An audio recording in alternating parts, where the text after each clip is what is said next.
Hey guys, Zaphod here with another edition of the comic strip where I talk about all the comics that I read this week that I enjoyed.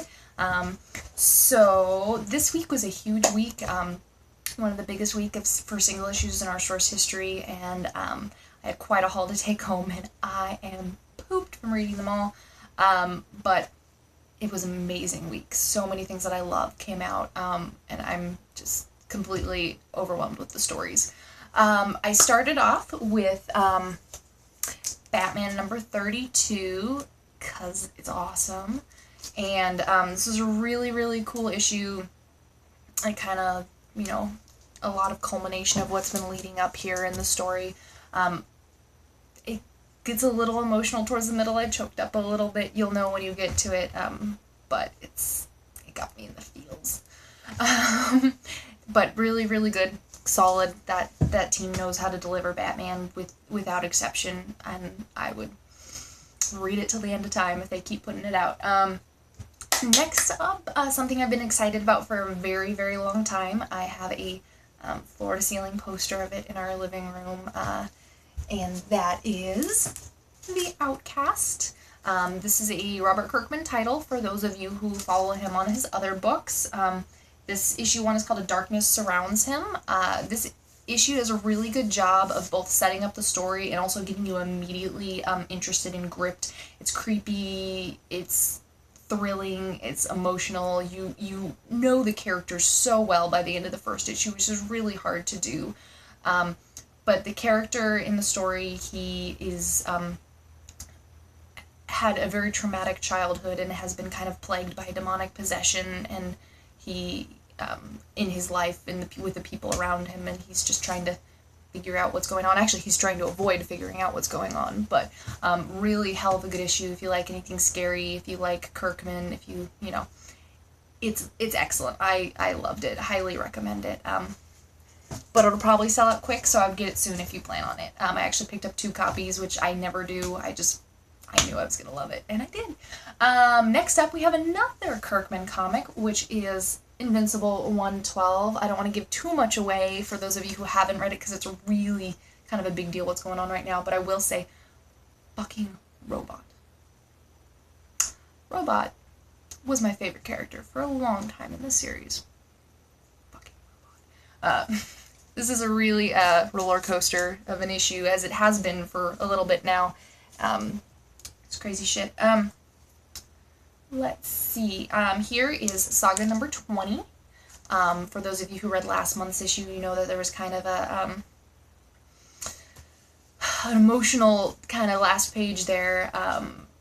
The other issue hasn't quite dropped yet. Nothing terrible's happened, but I was kind of reading it, flipping through, stressed out, trying to see what was going to happen. But you get to see a lot more of Hazel as the adorable toddler that she is, and get to see her hanging out with her daddy and stuff, and it's really cute. It's good. Next up we have Deadly Class number 6. This is the end of the first story arc, and there's some crazy shit happening in there. Crazy.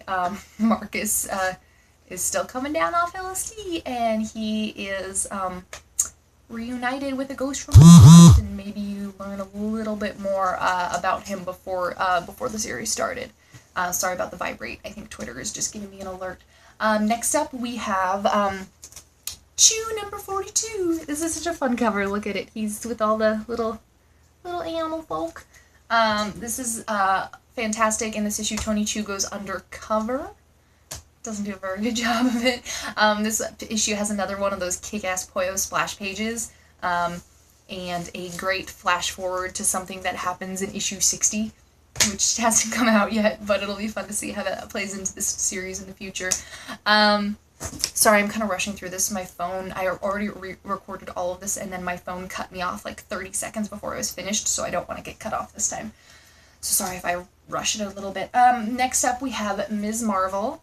And I just want to talk about, like I do every time this comes out, how much I love this series. All the characters have such warm, great personalities, especially Kamala. And in this issue, you get to see her play with her powers a little bit more, kind of explore them.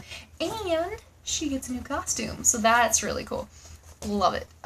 Next up, we have the last issue of the miniseries, Serenity Leaves on the Wind. I am so overwhelmed with this series, mostly because there was such a fantastic fan reaction for it. We had people who had never had Pulses before pop out from the woodworks and add it just because they were fans of the series, and it's sold almost as well as Batman has for us for a little while, which is really cool. Definitely one of probably the best-selling Dark Horse title we've ever had, which is pretty rad. This does a really good job of wrapping up this series while also leaving a few loose ends, which would be very easy to reincorporate into a new miniseries in the future, which I imagine will probably happen because why wouldn't they? Next up, we have Batman Eternal number 12. This is a really key issue in the series. It begins the trial of Jim Gordon, and it has one of my favorite characters, Harper Row, in it. One of my favorite new girls. And there's a little tease here for you, for those of you who have been paying attention. You see you see here, she's sitting at her computer, and if you see, there's a little decal on her computer of a blue bird. Foreshadowing. Have you been paying attention?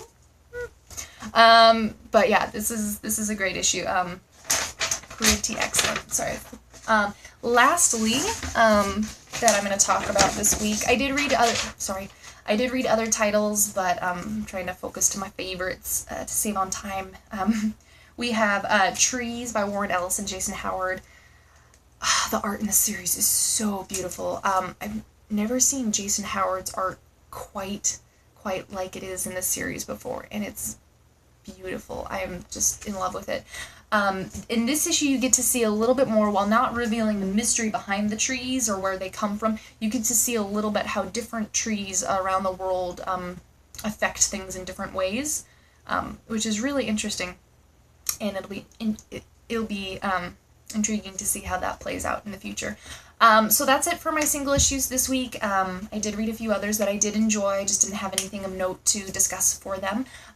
Check out in the comic shops tomorrow.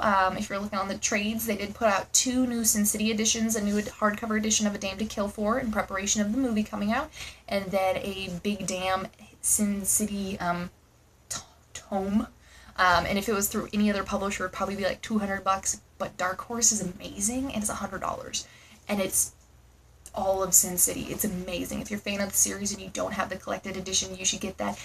If I had $100 just lying around, I would get it too, but I have to go on vacation in a week, so I have to be responsible with money and stuff. But anyway, yeah, guys, thank you so much for sitting with me. This is an amazing week for comics. Hopefully when you get to your comic shops, your pull lists are full of good stuff.